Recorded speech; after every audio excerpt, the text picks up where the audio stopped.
Hello everyone. So in our Holland College we have often fellows coming for LIAS. LIAS is the Leuven Institute of Advanced Study, and for the moment there are some fellows here with us. We have discussions on the migration issue. And so also the speaker of today is someone of the fellows, but she will be introduced by my colleague, Eszter Kollar, who is teaching also ethics at our Institute of Philosophy. So I give her the floor. She will preside the whole issue. Eszter. Thanks, Bart, for organizing this whole event. It is really an immense honor for me to present to you and also welcome Ines Valdez here in Leuven, who's a political theorist at the Hopkins University.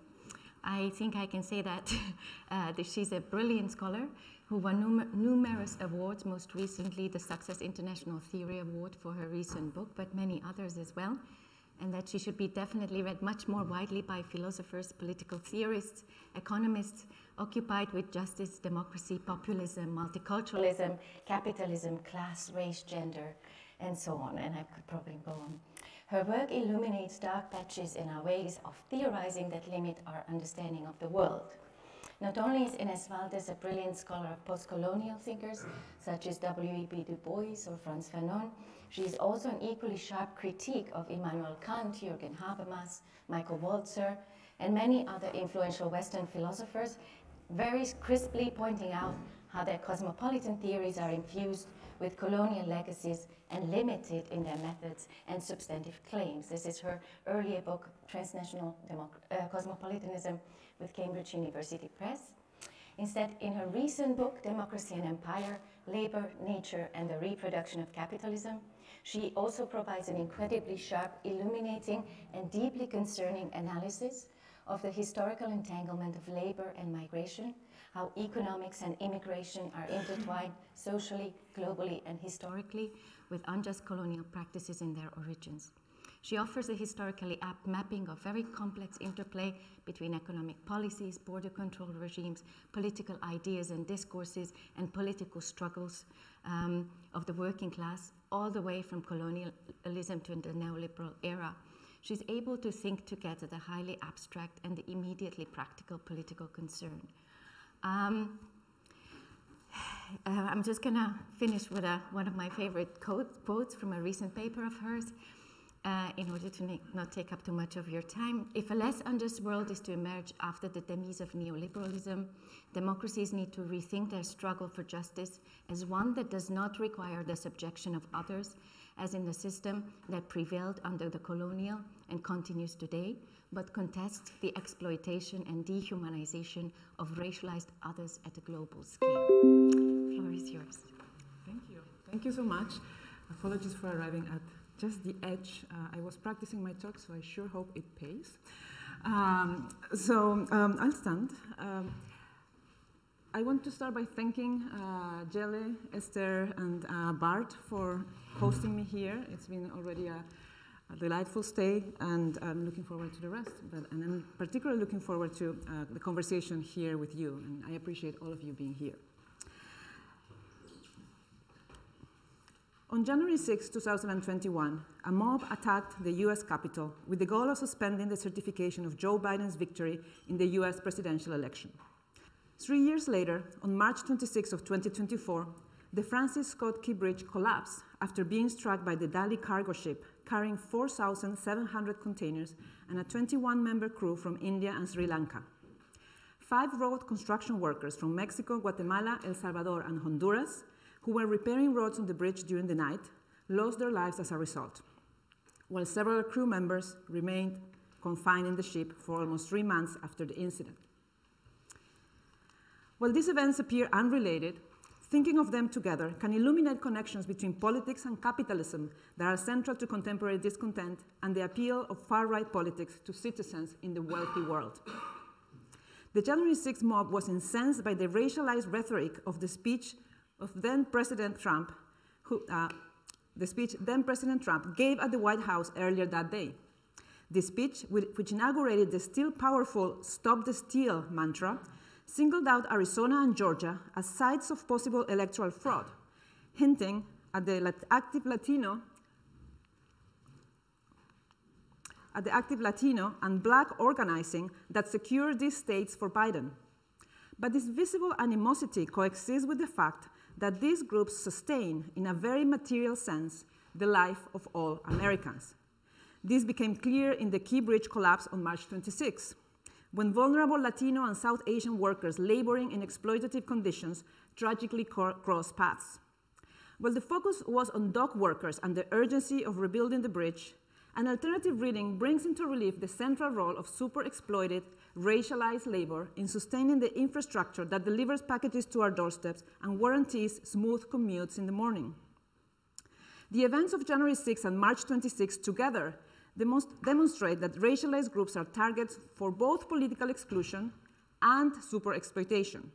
This is a bash and reap strategy that denigrates the very subjects that are conscripted to sustain us. More specifically, their working and living conditions in the global north as migrants and in the global south as workers is predicated on these twin factors, their disenfranchisement entangled with and necessary for their exploitation. These combined features sustain societies in the global north.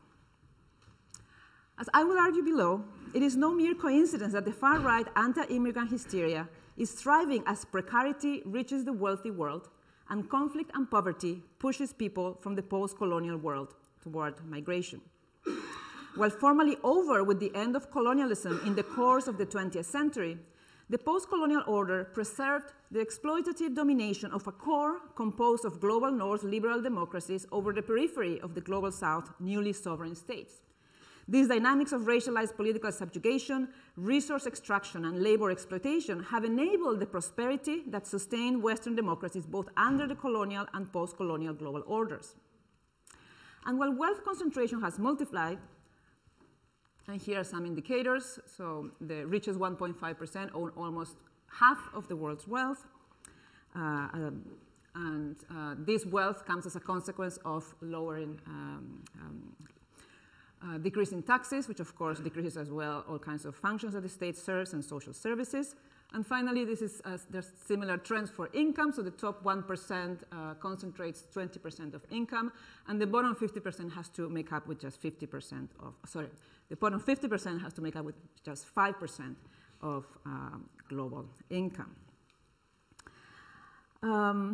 So as the relative prosperity enjoyed by workers in the wealthy world is crumbling, social anxiety in Western democracies is being directed not against those whose wealth has multiplied, but against groups that were supposed to stay subjected to keep the system going. If a less unjust world is going to emerge after the demise of neoliberalism, democracies need to rethink their struggle for justice as one that does not require the subjection of others, as in the system that prevailed under the colonial world and continues today, but contest the exploitation and dehumanization of racialized others in a global scale.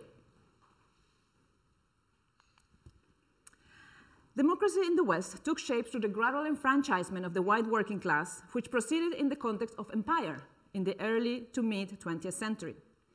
As I argue in my recent book, Democracy and Empire, the white working class was enfranchised after abandoning radical anti-capitalist demands and acquiescing into an agreement to share the spoils of empire with capitalists, very unequally, but nonetheless share them. The process was mediated by states that unions and other social movements pressured to commit to welfare regimes which reached their golden age in the post-war era. The politics of organized labor during this period cannot be understood without the imperial context. Settler colonies, for one, providing an escape valve for the poor and the unemployed, prevented labor unrest in the metropole, and facilitated upward mobility for white workers escaping abject poverty in industrializing England and elsewhere in Europe. Workers emigrating to British colonies became settlers, requesting enfranchisement for themselves while demanding the fencing off of land and working opportunities from other non-white foreigners, as well as, of course, indigenous peoples. Questions of labor, mobility, and migration were heavily debated during this period at the level of the British imperial bureaucracy, and eventually, state-based immigration regimes emerged not to restrict foreigners from entering, but to absorb the imperial system of labor control. So despite its formal focus on the foreign, Migration systems were not created to exclude foreigners. They were created to establish a graduated system.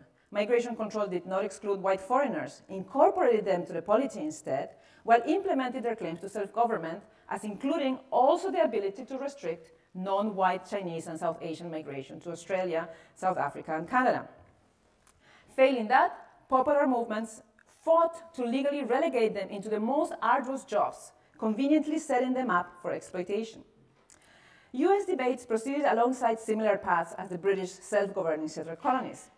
Chinese restriction gave way to reliance on Mexican labor, whose advantages purportedly included their bodily resistance to arduous work in the fields and the ease of their return or deportation to Mexico when no longer needed, since it was so close. This racially gradated migration regime served to control labor, allowing for the provision of cheap and exploitable work where it was needed, while preventing the political enfranchisement of most racialized migrants. The division of labor between white and non-white migrants in settler colonies had a counterpart in the global division of labor, with racialized workers overseas tasked with providing food and raw materials to feed citizens and machines in the industrialized world.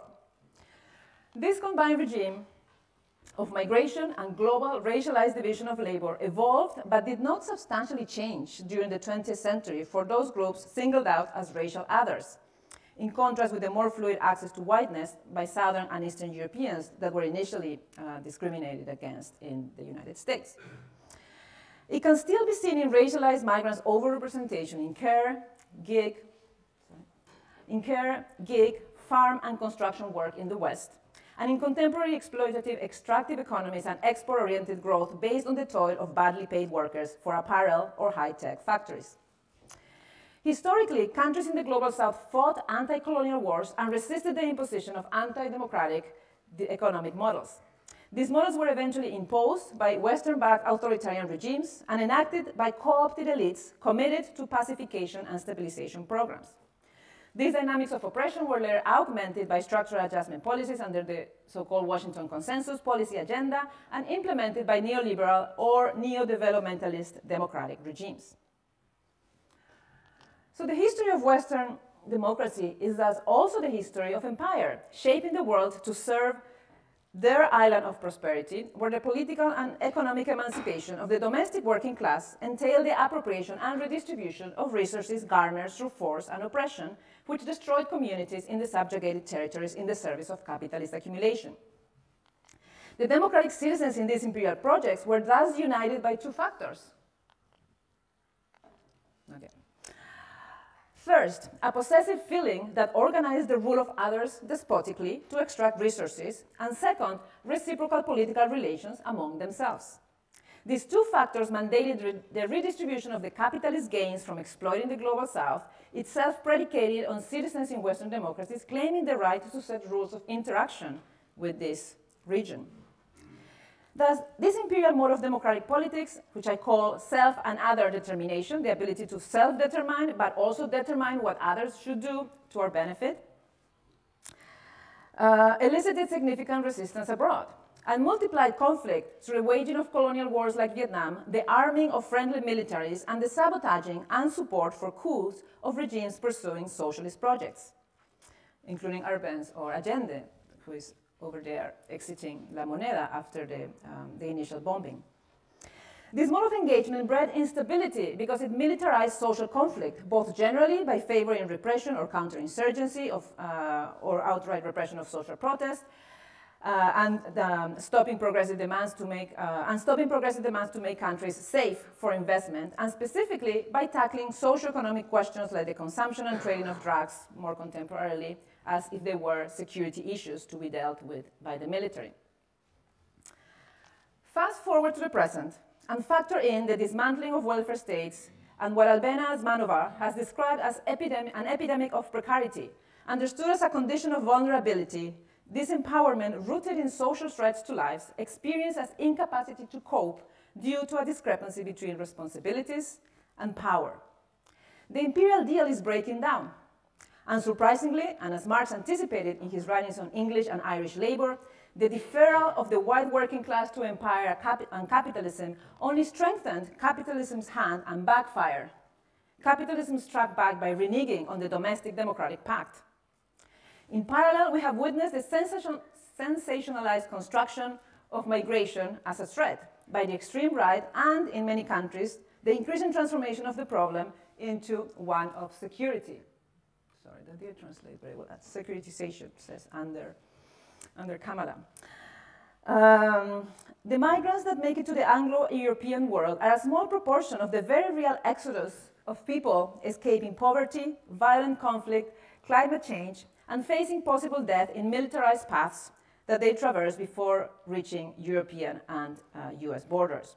In other words, they are escaping capitalism's ravages. These ravages are the other side of the deal between capitalism and the white working class. The stable access to resources and exploited labor in the global south entails significant force and cooptation of local military and civilian elites willing to govern their populations to facilitate the extraction of labor and natural resources, as noted earlier. Conflict, climate change, development models predicated on cheap labor push people toward migration, made easier by the proliferation of information and ease of mobility. It is well known that the great majority of displaced populations, however, remain within their home countries or neighboring countries. For this minority that ventures towards the Anglo-European world, there is no unproblematic access to dignified labor conditions upon arrival. Rather, the militarization of immigration control creates the ideal conditions for vulnerability and exploitation of undocumented migrants or asylum seekers who successfully cross the militarized barriers. This connection between vulnerable status and exploitation was clearly at play in the spike in underage labor drawing from the pool of unaccompanied minors crossing the US southwest border in recent years. Thus, the crisis of the two pillars of Western democracy, capital and labor sharing of imperial spoils, and their cordoning off and pacification of populations conscripted for labor exploitation, has thrown imperial democracy out of whack. This understandably creates anxiety and perhaps a sense of threat, as Asmanova's Capitalism on Edge makes clear. But my point here is that this anxiety is associated with the crumbling of the imperial bargain and the demand to restore it. Rather than an egalitarian anti-capitalist demand, there is a demand to restore the imperial bargain. That is, the boisterous and peevish publics in the West have reacted to precarity not by demanding a rethinking of capitalism or redirected their attachments towards forms of life not predicated on the exploitation of others, but by blaming migrants and refugees for said public's misfortunes. The most of visibility and sensationalization of migration suggests that immigrants are not staying in their place. That is, racialized subjects are seen as being guilty of exceeding the modes of labor mobility dictated by empire, such as explicitly sanctioned guest worker programs or exploited labor overseas. But this is not entirely transgressive, because the contemporary model of surveyed populations with irregular status is merely an update of imperial indenture programs and post-war guest labor. It is an update in that it produces, through other means, exploitable populations, like the Road Reaper crew in the Key Bridge, that have no means of communication or a safety skiff that is required by law. And this is in line with the formations demanded by metropole and settler working classes. This historicized account of imperial democracy shows that Western politics and models of emancipation remain addicted to and entrapped by empire and capitalism. In doing so, it also challenges the ideological apparatus that frames migration as a matter of sovereign states' prerogative to control their borders. Instead, it presents contemporary institutions of migration control as functional equivalents of a global regimes of racialized labor control, now administered by democratic nation states. The proposed framing of democracy and migration control allows for a better assessment of both contemporary far-right politics and left responses in historical perspective, rather than continuing to rely on ahistorical contemporary commentary that takes migration to be something that happens to societies. For example, a recent piece reflecting on the European turn to the populist right notes that, and I quote, "No country, including the United States, has ever dealt happily with the panic, no matter how unfounded, prompted by mass migration, legal or clandestine, and the Europeans are doing no better." So migration just happened, and now we need to deal with it. Among scholars, migration is posited as one more flow that comes with market-driven globalization, as in the case of Wendy Brown, and prompts an authoritarian or right-wing backlash. Again, we don't know why there's a right-wing backlash against it and not a right-wing backlash or a backlash, not of the right-wing kind, against capitalism that follows from anxiety.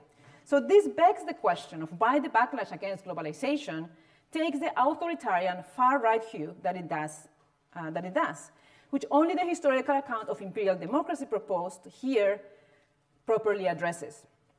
Shortly put, migration is central to the crisis because its growth is a symptom of the proliferation of conflict and crisis in the global south.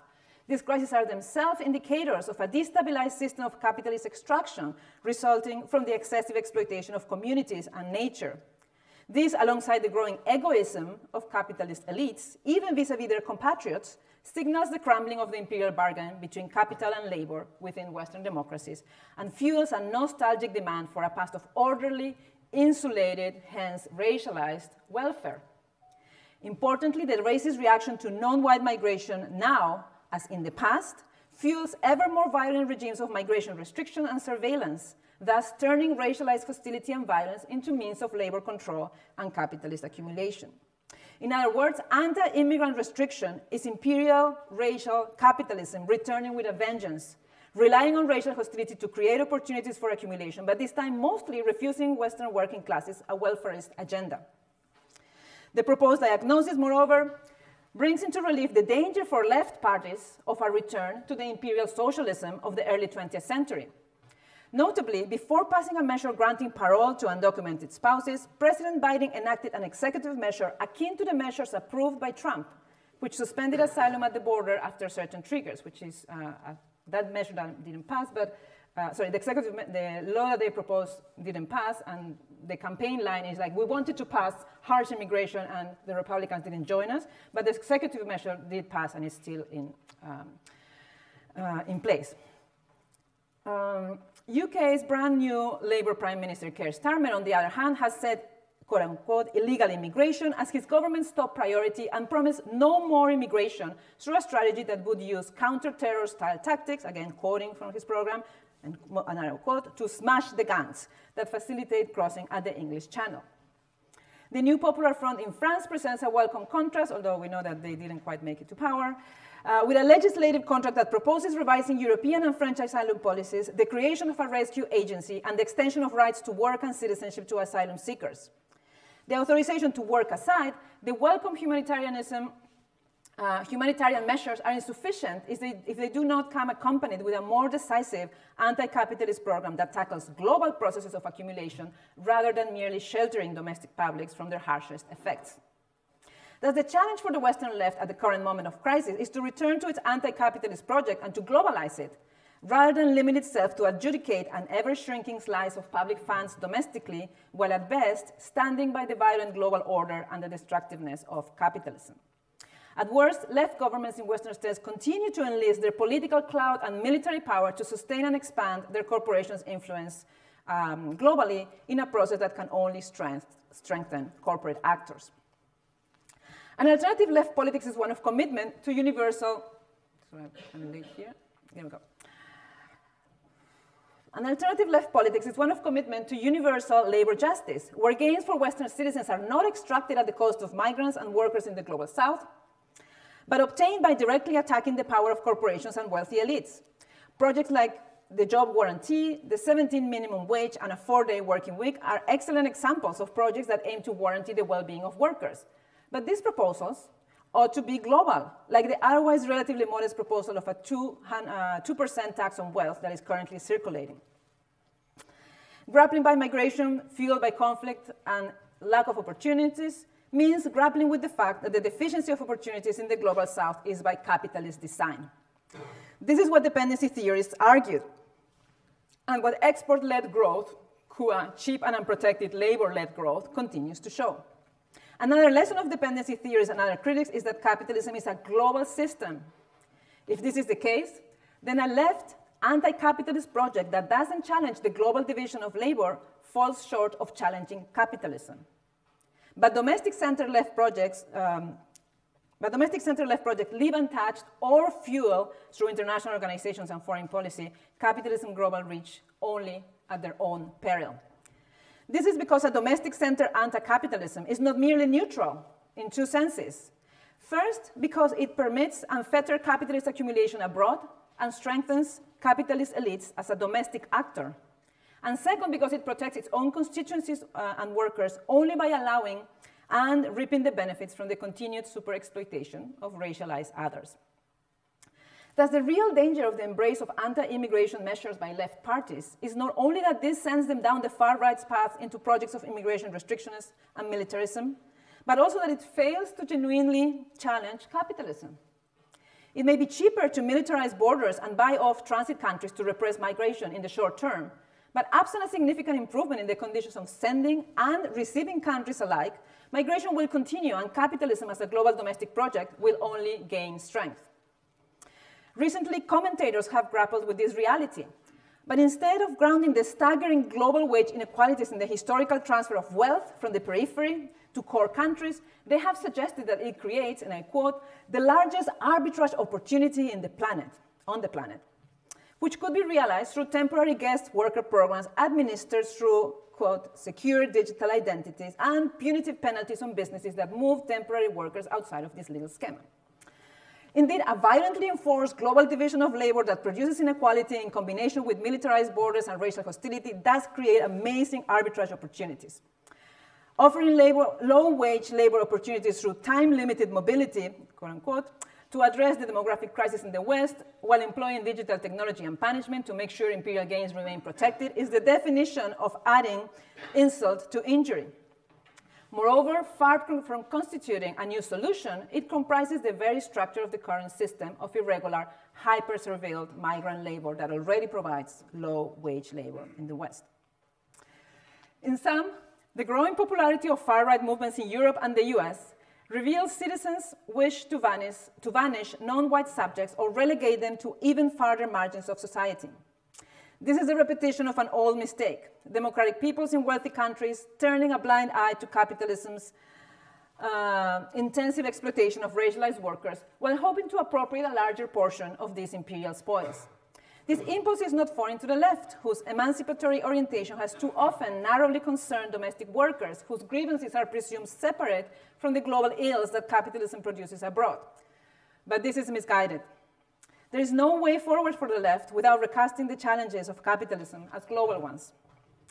As we witness at the time of writing, the advance of the far right in Europe and the US, it is imperative to understand the capital uprising in January 6 alongside the Key Bridge collapse 3 years later as symptoms of the persisting imperialist orientation in Western democracies.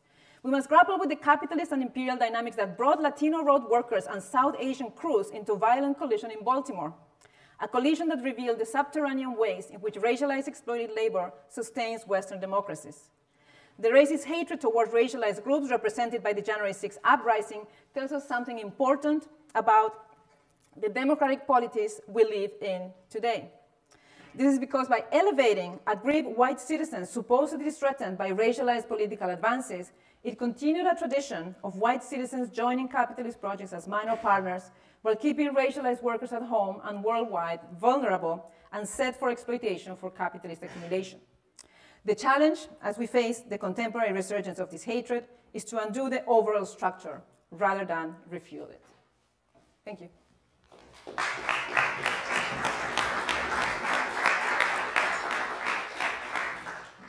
you very much, Ines. I'm going to start with one question, which I'm hoping could be of interest to a broader public here as well. And then I'm going to open up the floor for questions because I think there's a lot of questions that might be from interested audience. So I would like to ask you if you could situate your work a bit more in the European context where there's a complication due to the sort of maybe what you could call the differentiating effect of the internal and external borders. So there seems to be what we can think of in the context of your work as a racializing effect, a joint effect of labor and migration control at the violent external borders and internal bordering practices, targeting sort of extra or non-European workers from the global south and elsewhere.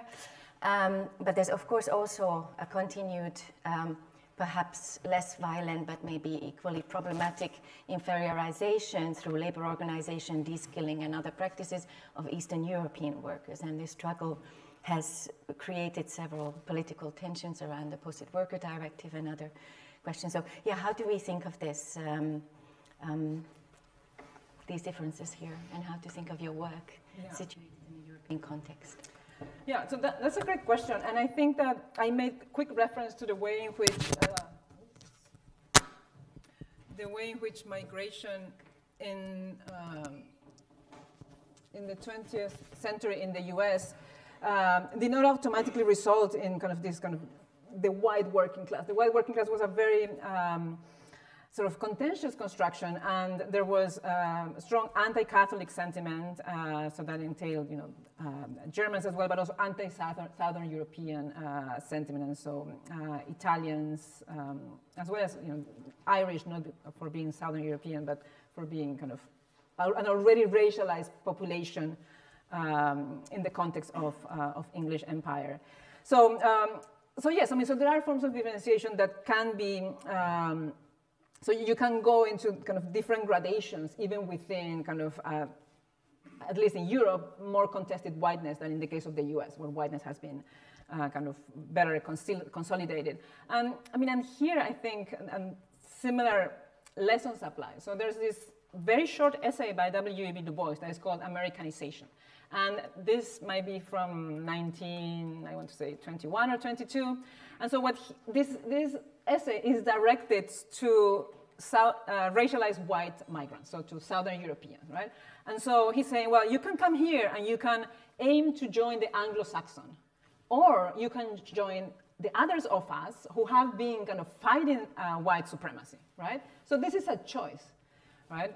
But of course, Du Bois was also very keen on addressing the Anglo-Saxon, and in particular to think about questions of class and to say, you as a white worker, you can of course join. So, the tragedy of the US was that workers didn't want to join with other workers, they wanted to become the bosses, right? And so, and the availability of land and so on provided opportunities for labor mobility that, at least for a while, made it possible that everyone, so, the famous American dream is,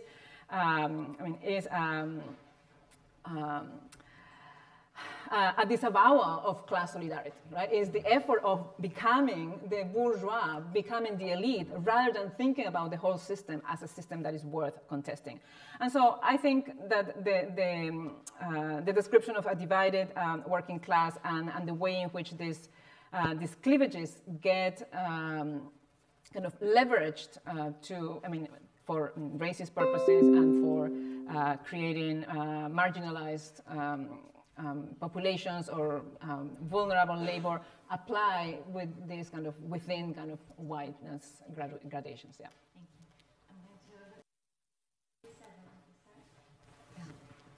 Thanks so much for this very interesting talk. My question is really, I guess, about agency. If I understood you correctly, you have quite a structural understanding of sort of imperial capitalism, and I ask this as a fellow traveler, but I wonder where are the migrants in this, right? And also where is the global south in this? It seemed very much as an internal critique, which again I find very interesting.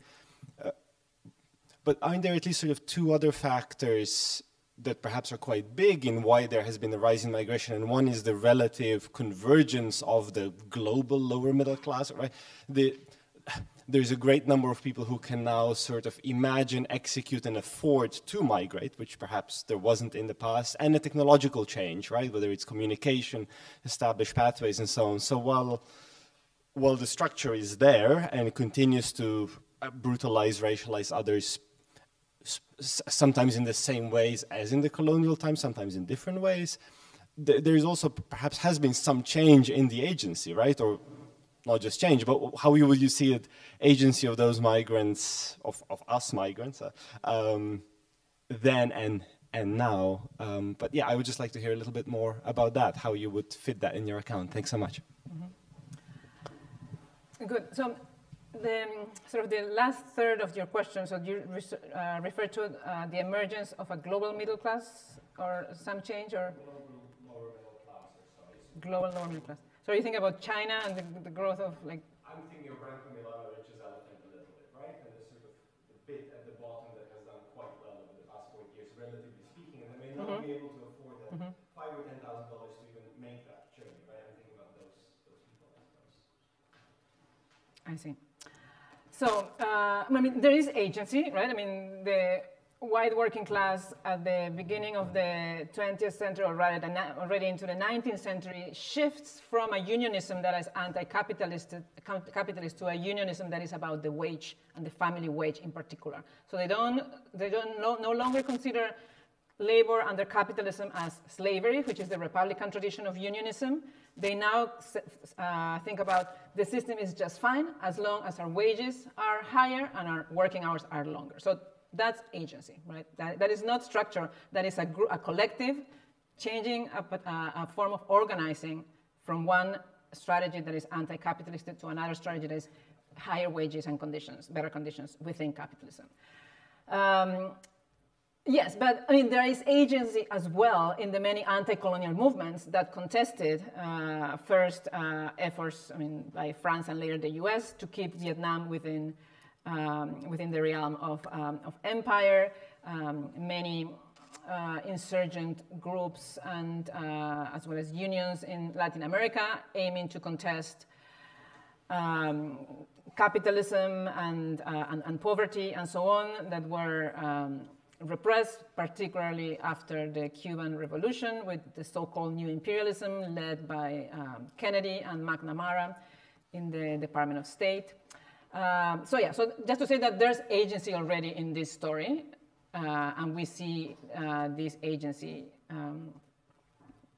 sometimes crash, sometimes not. And of course, the trajectory of Vietnam has been to join the garment industry in a significant way. So, for another talk. So the emergence of a global middle class. Yeah, I mean, of course, there has been change, and the case of China in particular is, is quite interesting, and then there are ways in which China's role in the world. Also, once it has achieved that great power status, its role in the world is now kind of the subject of many questions that animate this, which is like the way in which they intervene in particular countries and so on and so forth. Now, a colleague at Hopkins, she's a graduate student, Maria Harros Lai. She does research on Chinese policy in Argentina and Brazil, who are, of course, big suppliers of soy. I say that because it really gets you back to the years of dependency theory, where it's primary products, exports, and so on. But Maria would also say, well, Chinese loans do not contain conditionalities. First point. Second point, China aimed to reform the World Bank and the IMF so that it would get more power within these institutions, and it was shunned by the United States, right? So those are just, two interesting. I'm not kind of, saying, the future is Chinese. That's not something that gives me any joy. I'm just saying that we need to recognize some of these distinctions because they are important. And then in terms of the growth in the middle class, there is. I think there is. The way in which these transformations happen, to the extent that they don't really move the needle when it comes to the questions of inequality of wealth and inequality of income, I think are still worth considering. And then the other way that I would respond to that is the question is whether these countries where these lower middle classes have emerged, kind of what kind of domestic project they have, right? So imagine India and Brazil and China and these are middle powers, so-called BRICS, however you call them. Nonetheless, within these countries, the great majority of the population has not benefited from these benefits, and India and Brazil are particular in that case. And so then you have to wonder where these projects have exited kind of these models where a country is dependent if most of its production is devoted to export, right? And so if this is still the format, and if the success of these models still accrues to elites and only minimally to the broader population, then I think there's still kind of a worry there, because there's nothing new that industrial elites in the developing world are doing well. Like, they did pretty well throughout. I saw Andreas's hand. Okay, yeah, so I'm not sure I understood your presentation as you raced through it, but what I retain is that whites and capitalism are the scourges of this earth, and we would be much better off probably without them. Notwithstanding, as you, in your response to the previous question, said, there seem to be non-white countries that have somehow magically managed to improve the situation of their entire population. You've mentioned China, which didn't seem to be very enthusiastic about that. India also falls short in your view, but there's the example of Japan, where I think the entire population has definitely progressed in terms of its wealth and well-being. There is South Korea, there is currently Vietnam, there is Indonesia. So there are many countries that don't seem to fit this model that you try to impose on the world. So rather than sort of saying, well, yeah, I don't think that China has done all that well or India has done all that well. I mean, there the glass is at least half full. So, it doesn't seem to fit your theory. So how do you deal with this? So, yes, I mean, South Korea is very often brought up as an example. I mean, I already talked about China, and and the question is whether, this is first, it's not a democratic project, and that is part of what my model says. Authoritarian regimes are required in the global south to maintain the conditions for, companies to produce T-shirts in Bangladesh, right? If you had full labor rights and a $17 an hour wages for garment workers, you couldn't really produce those T-shirts. So the first thing is, many of these countries, with the exception of Japan, India and their Modi, we can have a conversation about that. And Brazil, just alternating between Bolsonaro's neo-fascism and now Lula is back. But again, Brazil is one of the most unequal countries in Latin America, which is already one of the most unequal countries in the world. So these are good examples, and we can have conversations about all of them. South Korea was a model of authoritarian development, and I think only recently they basically legislated the 5-day week, because they were working more than 5 days, and they were working much more than 8 hours, right? So the question of exploitation under authoritarianism applies to South Korea. Even in South Korea's elite, the owners of Samsung and Hyundai, you name it, did extremely well, right? But the question of labor protection and labor protections and labor conditions, I don't think it's the panacea that many people make it. Added to that, and here I recommend the work of Ha-Young Chang. He was at Cambridge, I believe he's now at King's College, an economic historian who looks at the way in which Southeast Asian countries develop in a particular context in which they are granted access to, in particular, American markets and American technology in a way that no other country is, precisely because of their neighboring location. This is part of Cold War and the communist right? So I highly recommend Ha-Young Chang on his book, Kicking Away the Ladder, to think about the South Korean case. But I think the question of authoritarianism and labor exploitation is still very important. Whether that's what we want to work 6 days a week for 10 hours as a way of making it. That's a good question. Thank you. Andreas Foldestad from Oslo. We've been discussing things over the last 2 days. So I agree with much of the historical account, and I agree that a more just world order must combat the ongoing problems of imperialism. So that would be 2 points where we agree. But it seems to me that the account of your account of the rise of populism in the West, it might be sound, but at least it is incomplete. It does not explain some of the pattern of different growths of populism in different European states, which is puzzling many scholars. And it doesn't, of course, explain the growth of populism and anti-migration and racism in the non-West, in India, Brazil, Turkey. So it's incomplete, at least. And it's also, it seems to me, it's not helpful, without you saying a bit more, at least, that addressing the exploitative domination by the North is part of the best response to the growth of authoritarian populism in the North. So it's not clear to me that your proposed solution is actually attempting to alleviate the problem. So we agree that to end exploitative domination by the North would be a good thing.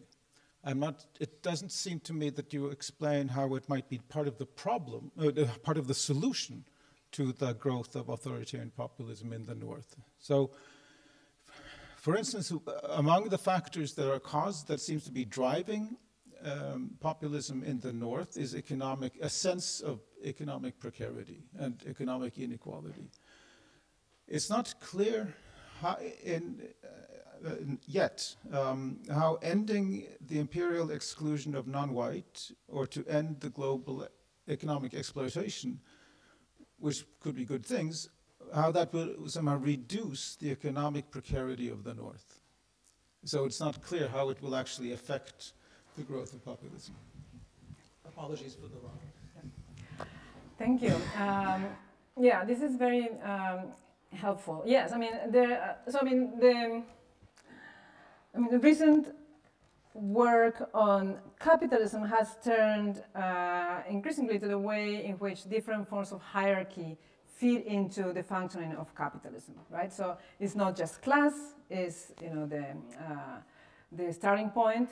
And of course, we have long-standing work on feminist Marxists talking about wages for labor and the question of the work of social reproduction that has gone unpaid, but is appropriated by capitalism. So, of course, gender is a divide that operates in particular ways vis-a-vis capitalism. But all kinds of difference can sort of be made productive in this sense. And so, when you mention questions of migration and racism in the non-West, I think you're absolutely right. I mean, there is anti-immigrant feeling.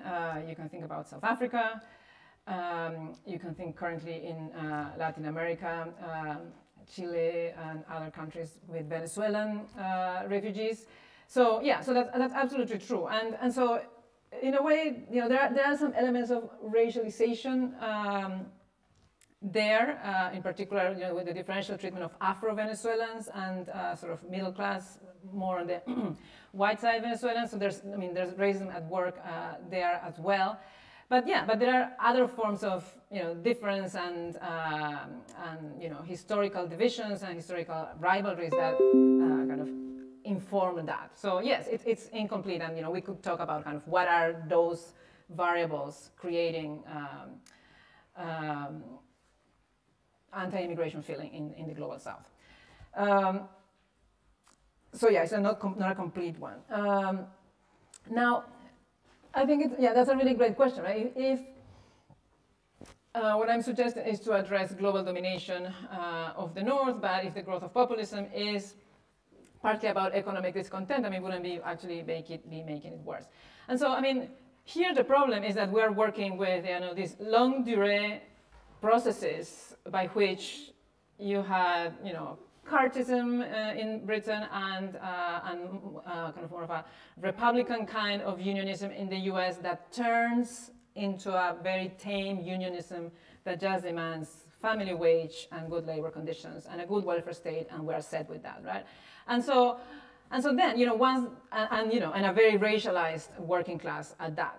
And so, but this was not the way it was, right? This was a transformation, and but this is what we have, to work with today. So yeah, so that is a problem in the sense that, you cannot expect people to automatically rediscover that actually the system that they were benefiting from, it's a fairly, violent and exploitative system. But the solution is not just to end global domination from the North, but actually to take seriously that capitalism as a system is responsible for these ravages, And we saw the graphs at the very beginning about the money that instead of going to the state has been staying with corporations and the wealthy because of the lowering of tax rates. And we have seen the wealth accumulation as well as the income inequality, right? So there are resources right there in those graphs. You see those resources that are going, 50% of the resources are going to this tiny proportion of the elites, right? So the end of global donation, which I want to repeat that it is actually a proposal to think hard about capitalism as a system and whether this is the system that we want to live under, kind of would come with, I would think, the correct direction of the anger toward a really serious, a really thoughtful, a really deliberative reconsideration of what kind of economic system do we want to live under. And then this doesn't need to mean the end of capitalism. I mean, some people might want to end capitalism, but I think we know that the capitalism that produces such concentration of wealth and income, there's like so many versions of capitalism that will be vastly better than that, right? And so I think that's, I think I'm not avoiding your question. I'm just saying there is this realm of transformation that would not result immediately in impoverishment. Yeah. I don't know, Giovanni or you? Yeah. Maybe let's have try to get both questions in with quicker questions and answers before a question for Bolt. What is your definition about capitalism?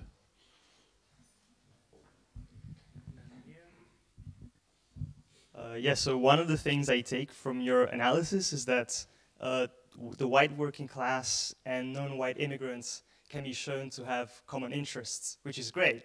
So they can come together and choose to politically campaign to tax or distribute income and wealth globally. Now, I wonder if you could say more about what kind of resistance can be expected to this discourse from that very group. And then a very second question, if you can answer it briefly. I wonder if you've worked with any activists and whether that's affected any way your thinking as a scholar. Thank you. Yep. Yeah, perhaps linking to your question as well, and also to your answer. The big question that I have is, where do you see the agency and the leverage to change things? Is it in the old school, well-known kind of activism, but capitalism is a very powerful system. So I'm really wondering, where can we see any leverage for change? Okay, great, thank you. So my definition of capitalism is the utilization of society's resources for capital accumulation as opposed to production oriented towards the needs of society. And this will entail kind of the orientation of production by collective processes of democratic processes rather than the goal of accumulation. Okay, so what kind of resistance can be expected to some sort of solidaristic kind of coalition between white working class and immigrants? So and this relates to our second question, which is, there are instances of kind of joint work, which are not by no means generalized, but while unions in the United States were anti-immigrant pretty consistently all the way to the 1970s, they have recently turned toward migrant workers as, they have incorporated and accepted migrant workers, partly because Latino migrants are one of the only sources that is keeping unionization numbers in the US from just going to the bottom, right? They usually come from traditions of union organizing or other forms of organizing in Latin America, particularly in El Salvador, Guatemala, as well as Mexico. And so they are revitalizing unions. Now, in terms of resistance, again, the question is that we are, so here's the thing, right? We are working with a particular orientation among white working classes. This is particularly the case in the US. But at the same time, I think that I mean, there is still a portion of the working class, I mean, has not gone to Trump. I mean, it's not, you know, 100% of the working class, and of course, I mean, many of Trump voters are actually much kind of upwardly mobile, kind of white workers, not necessarily the poorest. So, I mean, and here really, I mean, you know, the state has instruments to do these kinds of things. I mean, the state has been consistently weakening. I mean, the states and the courts, actually. I mean, this is the way in which conservative activism works in the U.S. It works through the courts. It works through, like, nurturing a cadre of lawyers that then is placed in the courts at the local level and the federal level very strategically. And so the courts have been a key source, and of course the Supreme Court, now supercharged by Trump, is, you know, a key source of weakening legislation that protects unions and unionization, and legislation that protects workers in particular. So, so you know, there is a project there. There is a counter project of thinking about both the state and the courts as potentially promising. So I haven't worked with activists. I follow several groups of activists, in particular a farm worker coalition that participate mostly of the tomato industry in Florida. And I follow, I mean, I do some other work on questions of technology and immigration enforcement, and there's a very, very interesting kind of network of organizations called Mi Gente that organizes against the use of technology by immigration policing. And so, yes, I mean, there is really interesting activism. All of these activists, not so much the farm workers, but Mi Gente is very active, also organizing and getting out the vote now. And this is also the case in Arizona, right? Arizona went for Biden because all the way back to 2010, when Sheriff Joe Arpaio tried to pass what was called the Show Me Your Papers law, which basically authorized police to ask for immigration papers to anyone they encountered, Latino activism grew in reaction to this, which was defeated in the courts, but grew and became a movement that partly what they did was organize naturalization drives, so getting, you know, permanent residents to become citizens, to be able to vote. And they really, I mean, this alongside several other kind of, you know, internal migration movements changed Arizona into a democratic state, which was kind of very much not in the cards 10 years ago. And yeah, so the leverage and the agency to change things. So I said a little bit about that already. I think, I mean, we've seen so much agency to change things in the other direction, right? And I mean, some people in the U.S. have been very positive about the Biden administration, in the sense that it has. So here's the paradox of the Democratic Party, that the most progressive things that they do, they cannot advertise, right? Because if they advertise, they lose what is a very conservative, middle of the ground voter in the U.S. So. So I think, I mean, there is kind of joint work between grassroots organizing, unions, and then the state responding with very much kind of protective legislation that allows for union organizing, that prevents business retaliation, which is rampant in the US. Amazon, Uber, all of these companies are in the courts continuously fighting against the right to organize by their workers. So, yeah. Thank you very much. I would like to invite everybody to thank Ines for this wonderful discussion and for your presentation and for the work that you're doing. Thank you. Thank you so much. Supporting our world.